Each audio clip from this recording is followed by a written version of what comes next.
Hi, how do we survive in a bad economy? When faced with a bad economy, we can be tempted to feel insecure, and we become unsure of the future. Because in a bad economy, your job security might be threatened, your way of living might be threatened, and even your ability to save and invest is affected. And so here are a few good ways for Christians to respond when the economy is less than ideal. Number one, spend less than you earn. Do not overspend, and do not spend more money than you actually earn.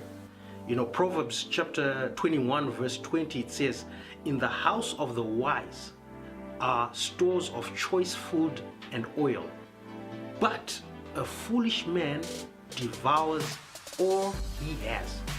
So do not spend more than you actually earn. Number two, avoid getting into debt.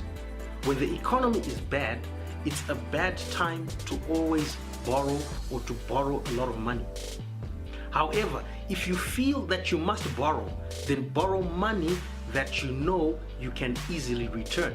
Because if you read Proverbs chapter 22 verse 7, it says, "The rich rule over the poor, and the borrower is servant to the lender."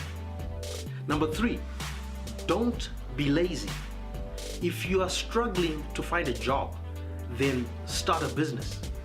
Turn your talents, turn your gifts, turn your skills into a project or a business that can earn you some income. Proverbs chapter 18 verse 6, it says, "A man's gift makes room for him and brings him before the great." Proverbs chapter 12 verse 27, it says, "Whoever is slothful will not roast his game, but the diligent man will get precious wealth." And so being lazy in a time where the economy is bad is not good for us, but rather we must be diligent. We must make use of the talents and the gifts that God has given us and use them for the purpose of making income. Number four, save some money. Yes, save some money. Whether in a good economy or in a bad economy, it's always important to save some money. The Bible says that we should learn from the ants. Proverbs chapter 6 verse 6, it says, "Go to the ant, you sluggard. Consider the ways or its ways and be wise.